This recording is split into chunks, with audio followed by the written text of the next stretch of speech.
Juneteenth, a celebration of freedom.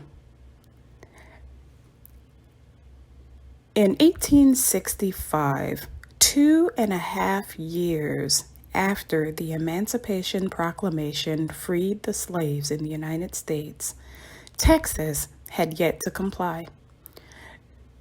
So, the United States government sent Union Major General Gordon Granger to Galveston, Texas, to enforce the Emancipation Proclamation.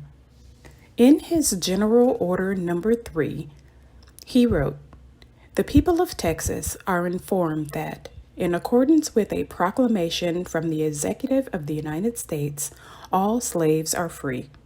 This involves an absolute equality of personal rights and rights of property between former masters and slaves, and the connection herefore existing between them becomes that between employer and hired labor.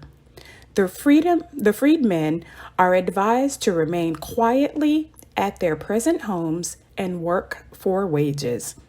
They are informed that they will not be allowed to collect at military posts and that they will not be supported in idleness either there or elsewhere."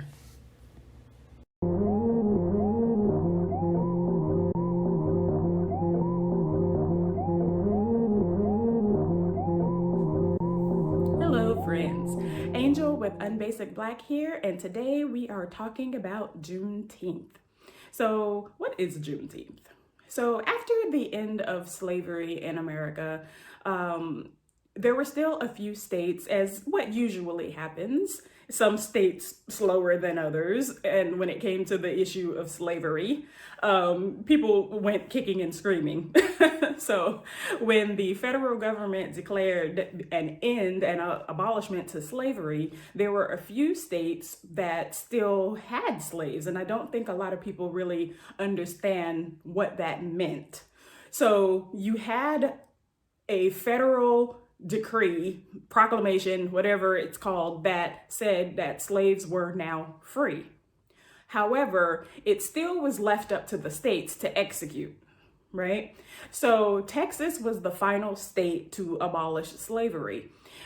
June 19th, also known as Juneteenth now. It became known as Juneteenth because the slaves that were finally released celebrated the fact that they were now free.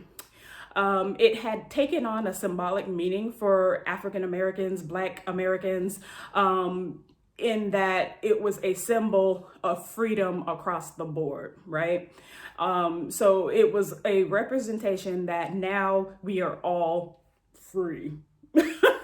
Right? I use the air quotes because we know, right? So it was symbolic, right? So when I first heard that President Biden had signed into law yesterday, I believe, that we were going to have Juneteenth recognized as a federal holiday, at first I was a bit cynical about it. I was kind of like, I had the attitude kind of like, well, thank you for giving us something that we already have. You know what I mean?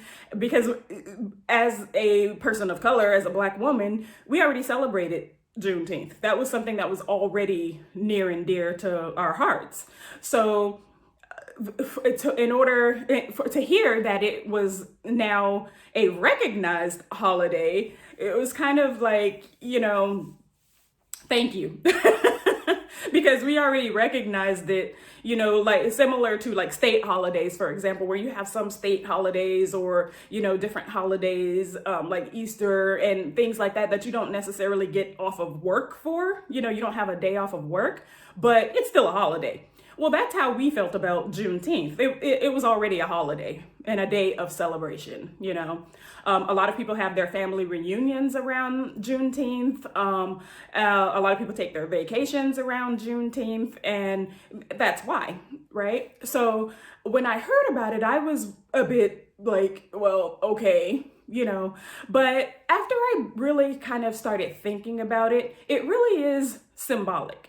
And I do appreciate the gesture because not only is it a recognition of this holiday, but it's also a symbolic representation that we really are all in this together.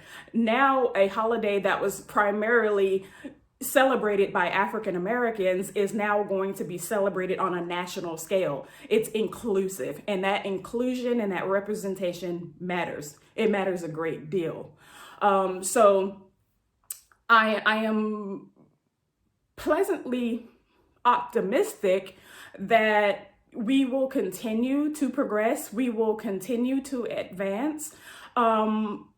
It's just taken way longer than it should, but every victory is a victory. And I see this as a victory for people of color because, like I said, something that we've always celebrated is now celebrated on a national scale.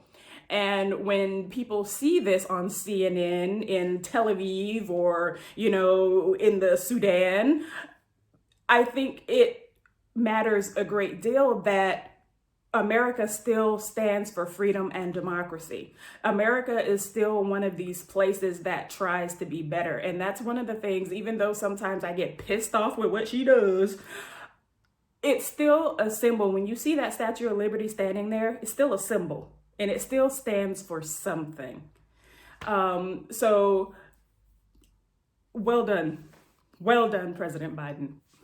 Well done.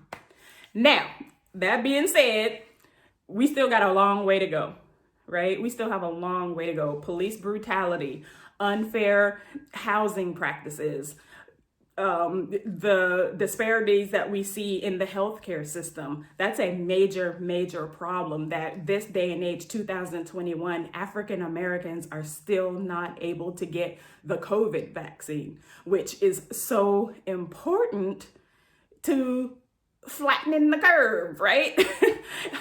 But in places that need it the most, you're still seeing the difference, right? You're still seeing that difference. So until we can truly have equality for everybody across the board, we still have a long way to go.